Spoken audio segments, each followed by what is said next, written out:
California's drought, and my name is Elizabeth Carrillo. I'm Alicia Moreno. Monica Escobar. Lizette. Julia. Andrew Olson.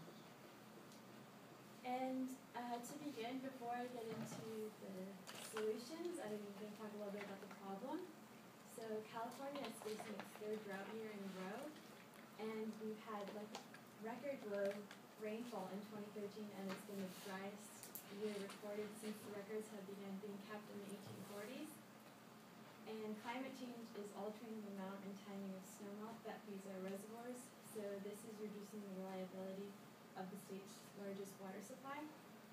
And many wells are running dry and reservoirs are remaining empty in some communities in California, so there's not enough water in the system to meet the needs of farmers, cities, and conservation efforts to save salmon populations and other fish populations in Northern California.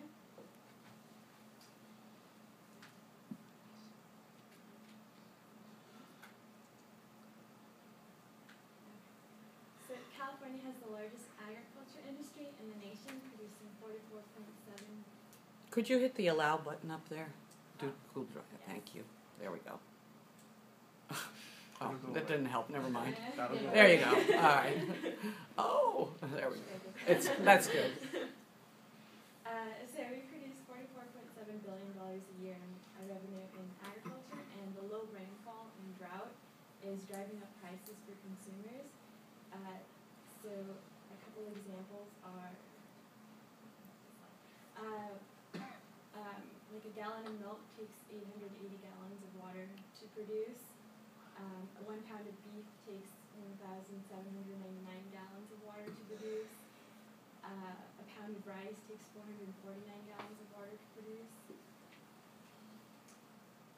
And this figure here shows that a majority of California is experiencing drought.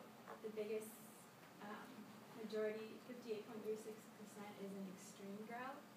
The second highest, 22.78% of California, is in severe drought.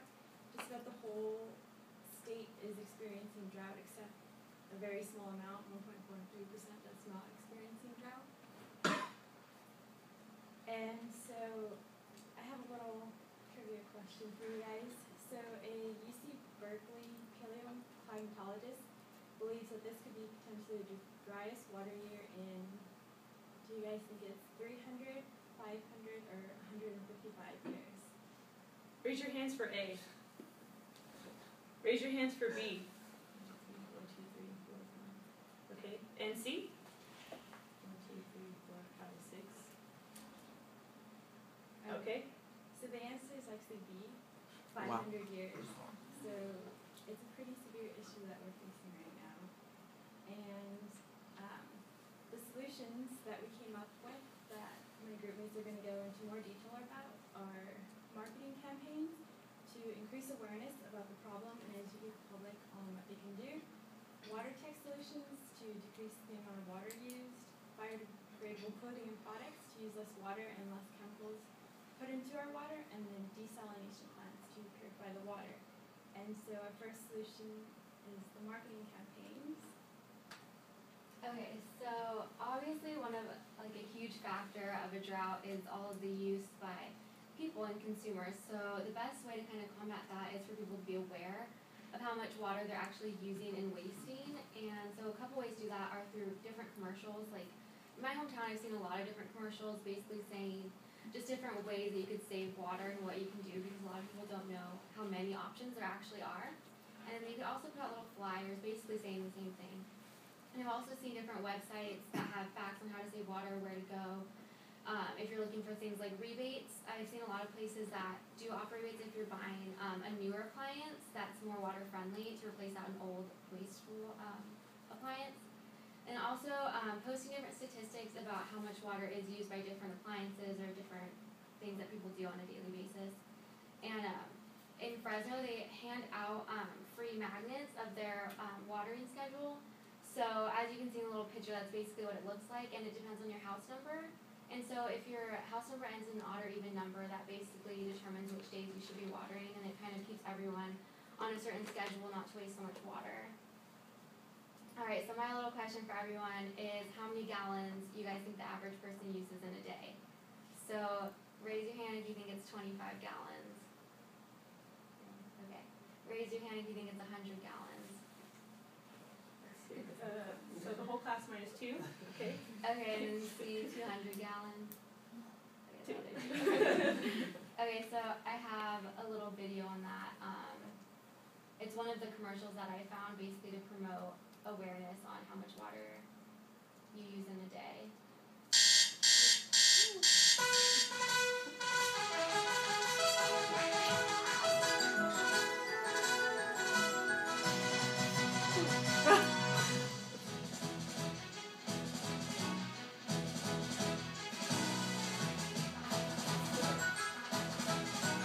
Oh.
Wow. That was good. Okay, so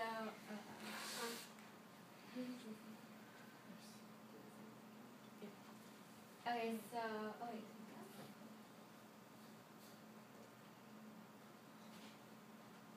Okay, so that was basically just showing like people don't really realize how much a simple like everyday task like the flushing the toilet one was the one that like surprised me the most. So it's just interesting to see.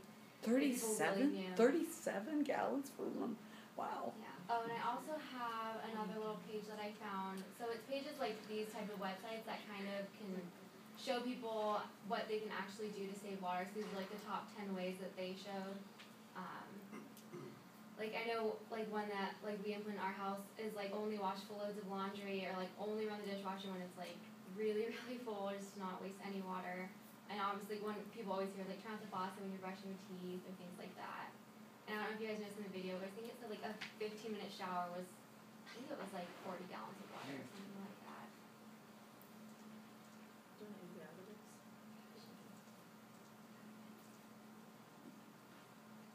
Okay, so some other campaigns that I saw were a lot of cities did different like camps, especially geared towards kids because you know everyone wants to put into the future kind of more knowledge about how to fix all of these problems that are going to become much larger for us in the future. And so they did a little kids camp to inform all the children about what they can do and like what they can do in the future.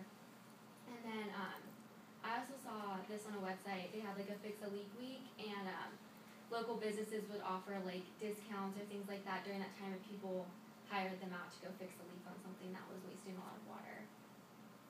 And so there's also incentives people can do. Another thing that I saw was that different counties would give out friendly landscaping awards, and that could be for like certain businesses or even individual residents. It depends on kind of what different counties are doing, but I've seen both. And then there's also like raffles that some counties were doing, like if there were certain households that were in like the top 20% of water savers, like cutting down their water use. And then I've also seen companies that are able to do tax write-offs if they can decrease their water by some certain amount. So my focus for tackling the water consumption problem or the drought problem in California was to focus on technological solutions for it.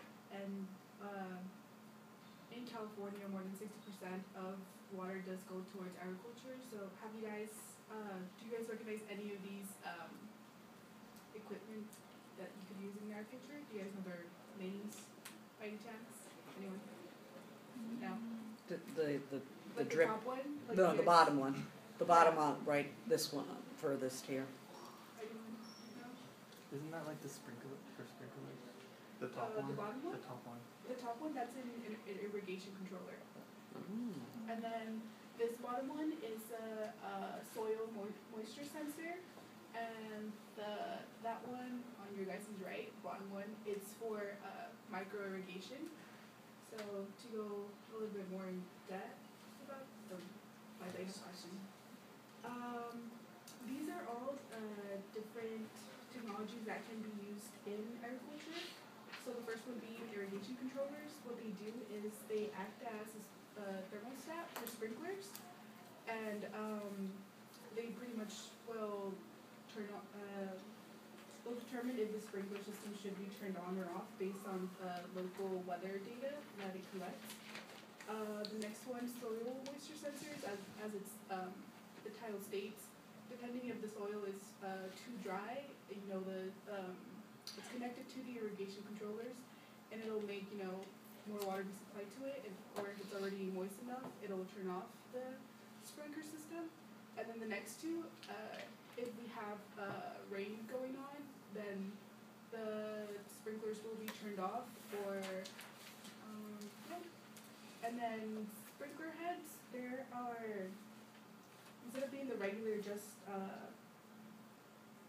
mist sprinklers, we have rotary spray heads that will deliver water in a thicker stream, and in this way much more water reaches plants instead of being lost to evaporation. And then the last one, micro irrigation, which was what is the picture of the previous slide that we